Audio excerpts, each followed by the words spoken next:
tenía muy presente el recuerdo de aquella crisis en mis vivencias personales, de aquella crisis de 2001, 2002, 2003, y tenía ganas de en algún momento escribir una historia vinculada con ese periodo, pero una historia de las mías, que suelen ser historias más pequeñas, más domésticas, más íntimas, no la gran historia, sino simplemente anclar a mis personajes, a mis pequeños personajes, con ese telón de fondo. Esto es La Inquietud con Garrett Edwards, el lugar donde hay más preguntas que certezas.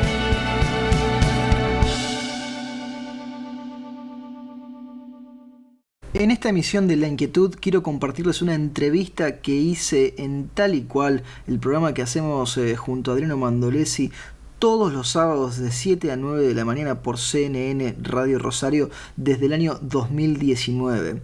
Era el 24 de agosto de 2019 en el episodio número 22 de Tal y Cual, que entrevistaba a Eduardo Sacheri, escritor, guionista, historiador, docente argentino, seguramente conocido por el gran público por La pregunta de sus ojos, la novela que se convirtió, dirigida por Juan José Campanella, en El secreto de sus ojos, ganadora al Oscar por mejor película extranjera. Lo entrevistaba en ese momento porque se estaba por estrenar La Odisea de los Giles, la película basada en su libro La noche de la usina, así que quédense del otro lado que vale la pena escuchar a Eduardo Sacheri.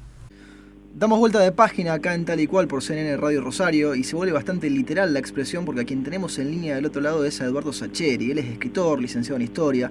La pregunta de sus ojos, una novela suya del año 2005, se convirtió en la pantalla grande en El secreto de sus ojos, con Ricardo Darín, Soledad Villamil y Guillermo Francella, y ganó luego el Oscar a Mejor Película Extranjera. Hace muy poquitos días se estrenó La Odisea de los Giles con un elenco de excepción integrado por nombres de peso como Ricardo Darín y Luis Brandoni, de la mano del cineasta Sebastián Borenstein. La Odisea de los Giles está basada en La noche de la usina y Eduardo es su autor. Garrett, te saludo, Eduardo, gracias por atendernos, ¿cómo estás? Hola, buen día, ¿cómo estás, Garrett? Un placer. Un placer que nos puedas dedicar unos minutos acá a nosotros y a nuestra audiencia para charlar un poco ahora de La Odisea de los Giles, que se estrenó, decíamos, recientemente, y que tiene un contexto muy particular, lo que fue la crisis del 2001 acá en nuestro país, que se mantiene siempre reciente en nuestra memoria y que además en estas últimas semanas ha vuelto a aparecer cada vez más ese recuerdo. ¿Cómo se pergenió La noche de la usina, Eduardo? ¿Primero fue el contexto, primero fue la idea de lo que sucedía en la Argentina, o primero fue la historia y después el contexto se agregó por añadidura? Mira, yo tenía muy presente el recuerdo de aquella crisis en mis vivencias personales, de aquella crisis de 2001, 2002, 2003, y tenía ganas de en algún momento escribir una historia vinculada con ese periodo, pero una historia de las mías, que suelen ser historias más pequeñas, más domésticas, más íntimas, no la gran historia, sino simplemente anclar a mis personajes, a mis pequeños personajes, con ese telón de fondo. Y con la convicción personal, y esto es absolutamente mi cosecha, no hay por qué compartirlo naturalmente, de que en Argentina parecemos condenados a recorrer determinados laberintos y a volvernos a pegar contra determinados paredones cada cierto tiempo y de modo trágicamente cíclico. Entonces, lamentablemente mi sensación ahora que se estrena La Odisea de los Giles no es demasiado diferente a la que tenía en 2014 o 2015 cuando estaba escribiendo la novela, cuando se publicó en 2016, en el sentido de tarde o temprano, por una vía o por otra, con un experimento político o con otro, terminamos dándonos en la pera de nuevo y tratando de reconstruirnos otra vez de nuestra ceniza, lo cual es bastante fastidioso de por sí. Ahí contabas recién, Eduardo, que la novela se publica en el 2016. Yo la leí en su momento, busqué el libro esta semana antes de ir a ver la película. Me había costado recordar que era en el 2016, lo tenía como más presente y más cercano el recuerdo o la idea. Y ahora cuando vi la película sentí esa idea de las viejas películas estadounidenses. ¿Te acordás de las heist movies, como le dicen los gringos, las películas de atraco? Tiene algo de todo eso, ¿no? También. Sí, lo tiene, y lo tiene el libro también, y la película casi busca implicarse en ese género con un guiño particular, en el sentido de las historias de atraco suelen tener protagonistas que saben hacer las cosas, digamos que tienen un plan largamente estudiado y habilidades específicas y que naturalmente enfrentan una serie de dificultades, pero a partir de su expertise lo pueden superar. En este caso, la gracia es que son simplemente un grupo de personas comunes y corrientes, honestas, trabajadoras, puntuales y disciplinadas, que se ponen a robar algo. Y precisamente si hay algo que no tienen es experiencia ni conocimiento. Van de chambonada en chambonada, como le pasaría a cualquier persona más o menos honrada. ¿Viste? Uno en las movies lo que ve es, como te digo, expertos violentando un sistema de seguridad. Acá tenés un grupo de personas comunes. De personas comunes que obviamente si hay algo que no saben hacer es robar. Bueno, ahí lo intentan al menos. Eduardo, vos además de escribir las novelas, trabajás también en las adaptaciones de los guiones. Cuando vos escribís primero y cuando ves después el producto en la pantalla, ¿se parece a eso que vos imaginabas? ¿En qué difiere, te parece, la imagen que tenías en tu cabeza y la imagen que se ve después en la pantalla grande en el cine? Mirá, hay un montón de adaptaciones, porque vos pensás que cuando, no sé, yo escribo la novela primero y los personajes en mi cabeza tienen rostros anónimos, no tienen rostros de actores célebres, para empezar. Y después te pones a escribir el guión y a lo mejor ya sabes que tal o cual personaje lo va a hacer una actriz determinada, un actor determinado, y está bien, vas incorporando a tu imaginación sus rostros, pero no las locaciones, no las, quiero decirte, no los lugares donde transcurren las historias. Entonces, también son sorpresas todo el tiempo, ¿viste? Y después cuando a la peli se le agrega la música, y se le mejora el color, y bueno, te sigue sorprendiendo, ¿no? Es una serie de extrañezas sucesivas que pueden quedar buenísimas, pero siguen siendo extrañezas también. Eduardo, sin meternos obviamente en terrenos de spoilers, así que quizá te lo conecto con otra parte de tu obra, con lo que fue en su momento El secreto de sus ojos, con lo que fue Papeles al viento. Yo siento por lo menos, y acá quizá peco con el sesgo porque soy abogado, que hay un tratamiento de diferencia entre lo que es lícito y lo que es justo, que no siempre parecen corresponderse en el mundo real. ¿Vos sentís que hay una discusión de ese estilo dando vueltas también en tus escritos? Puede ser. Puede ser al menos como interrogación. En general yo en lo que escribo,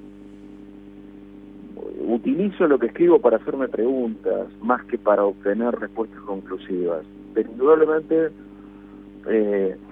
las cuestiones de lo lícito y lo justo me dan vueltas en la cabeza, y además,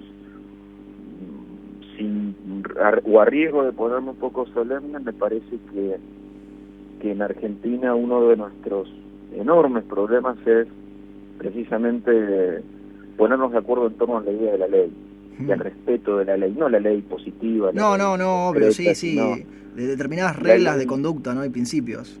Claro, o sea, decir, bueno, mira, esto lo respetamos, pongámonos de acuerdo en esto lo hacemos, esto vale y esto no vale. Eso que en otras sociedades parece funcionar un poco mejor, me da la sensación de que en Argentina tenemos una actitud tan individual, tan anárquica, que nos vuelve casi recíprocos caníbales. Y me parece que así nos va. Como verás, tengo una mirada un tanto pesimista. No, yo también la tengo, así que no te preocupes que bueno, lo compartamos compartimos. nuestro pesimismo, entonces. Cuando arranca la película La Odisea de los Giles, Eduardo, y esto no es un spoiler porque pasa en los primeros segundos, arranca explicando un poco qué es esto del concepto de ser Gilo de los Giles, que me parece que en la Argentina todos tenemos presente o nos damos una idea, aunque no tengamos quizá el concepto bien definido en la cabeza. Yo imagino que para la traducción va a ser complicado en distintos países encontrar la palabra justa para hablar de la película, ¿no? Me imagino que sí, y de hecho te diría que no tengo idea, o si bien la película sé que va a viajar por todos lados y uno de sus mercados principales será España dentro de poco, no sé cómo utilizarán el título, y de hecho hasta entre nosotros mismos la palabra Gil requiere algún matiz o alguna explicación, porque vos podés interpretarlo como un insulto livianito, suave, de baja intensidad, o lo que se intenta en la película con la voz en off de Ricardo al principio, esto de situar al Gil como esa persona honesta, cumplidora, puntual, respetuosa de las normas, trabajadora, que en todo caso confía en un sistema, y precisamente un sistema de ley que no funciona termina volviéndose en contra. Claro, pero fíjate todo lo que dije para explicar una sola palabra. Esperemos que la peli en sí sea suficientemente autoexplicativa, ¿no?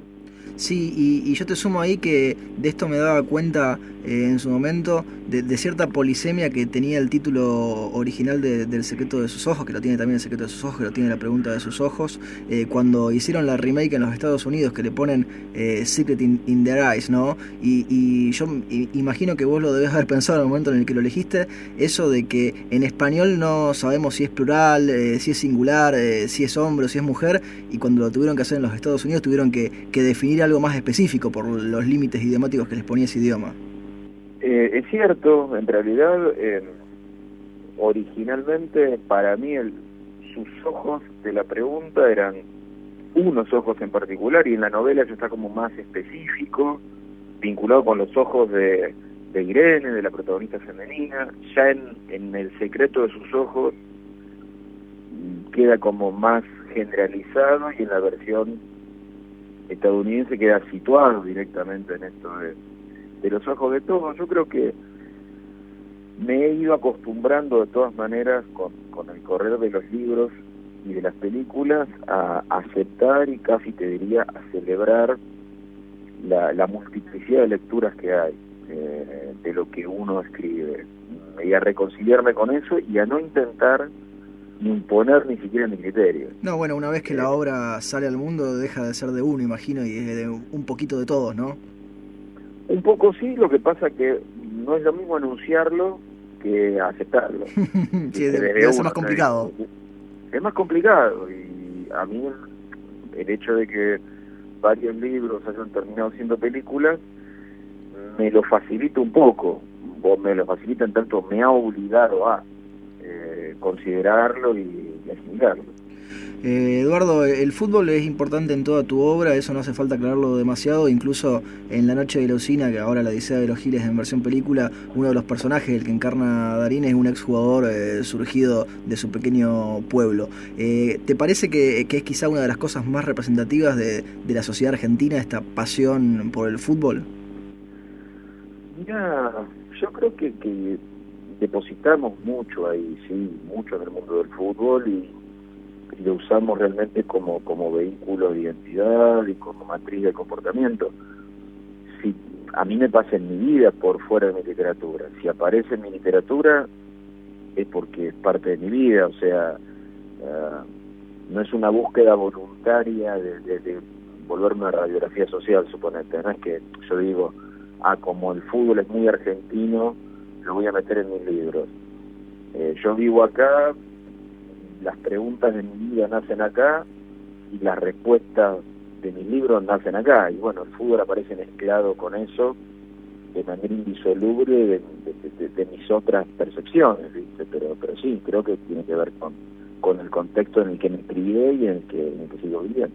Estamos en agosto siempre es excusa para recordarlo a Borges, que decía que se enorgullecía más de las páginas que había leído que de las que había escrito. Cuando vos armás tu pequeño panteón de tus autores o de tus autoras favoritas o de aquellas que más te marcaron, ¿cuáles sentís que son, Eduardo? Mira, siento que Borges es uno, aunque es más tardío en mi formación, más tardío, yo lo empecé a leer a los 20 a Borges, mientras que a Cortázar, suponete, lo descubrí en mi adolescencia y los cuentos de Cortázar tuvieron una cosa más fuertemente formativa, precisamente por el momento en que empecé a leerlo. Y Osvaldo Soriano es otro que siento que me marcó muchísimo, por nombrarte a 3 de los muchos que uno tiene dando vueltas en la cabeza. Sí, son todos grandes autores. Es más, ahí lo mencionabas a Borges, lo mencionabas a Cortázar y yo hago automáticamente la conexión con Bioy, que esos sí son de los 3 del mío personal, Mirá. de los favoritos. No, es que entras a nombrar, sí, yo no lo mencioné a Bioy y tengo que mencionarlo, y claro, que por suerte hay un montón. Sí, es increíble. Por suerte son innumerables. Eduardo, la fama te alcanzó más de grande, vos siempre diste clase, te dedicaste a lo tuyo, lo seguís haciendo. ¿Cómo lidias con la fama hoy en día? ¿La gente te para en la calle, te reconoce? ¿Cómo es todo eso? Mira, los escritores podemos eventualmente ser un poco conocidos, pero tampoco tanto. A lo mejor si justo se da que estuve apareciendo mucho en la tele o ponerle en este momento que estamos en plena difusión de la Odisea de los Giles, sí, eventualmente la gente de vez en cuando alguno te saluda o te cruza en un bar y te comenta algo, o en algunos ámbitos más puntuales, no sé, en la cancha independiente, y sí, ahí sí, no queda otra. Más, ahí, claro, viste, pero en general, digamos, lo vivís como un poco de, tenés una pequeña pérdida de anonimato, del mejor de los anonimatos, esto de tu privacidad, de estar sumergido en una multitud y que nadie te conozca es una protección, y a la inversa, que alguien se te quede mirando como si te conociera y vos no conoces a esa persona, hay una ligera confusión, pero en general creo que es mucho más la ganancia de que si pasa eso es porque la gente te lee, porque tus películas se ven, y es mucho, digamos, es una gran noticia, mucho más de esa pequeña molestia. Aprovechamos estos minutos que te hemos robado para la audiencia, te hacemos una última pregunta, Eduardo. Si bien ahora estás con la Odisea de los Giles y con lo que tiene que ver con la promoción de la película, ¿qué es lo próximo que se viene tuyo? ¿Qué podemos esperar en el futuro? Mira, lo más inminente, en noviembre saco una novela nueva que se va a llamar Lo mucho que te amé. Es una novela muy de amor, muy femenina y muy ambientada en la Argentina de la década de 1960. Epa, más atrás en el tiempo. Nada que ver, claro, no tiene absolutamente nada que ver ni con La noche de la usina ni con La Odisea de los Giles. O sea, me gusta de libro a libro tratar de ir voluntariamente a una zona nueva, como para no acobardarme y seguir haciendo la jugadita que me sale. Sí, la que uno conoce de memoria. Claro, que la tentación uno la tiene, ¿viste? A la gente le gusta esto que hice, voy a volver a hacer mi gracia. Entonces, de libro a libro, plantearte un desafío realmente distinto, me parece que está bueno, sobre todo porque te obliga a ejercer la libertad, quieras o no quieras. Y imagino que en el 2030 a lo mejor tendremos una publicada en esta época que estamos viviendo ahora, que es tan tumultuosa que nos falta un tiempo como para verla a la distancia, ¿no? A mí por lo menos me hace falta tomar distancia. Viste que hay un montón de gente que se experta en el análisis de lo que pasó hace 2 minutos.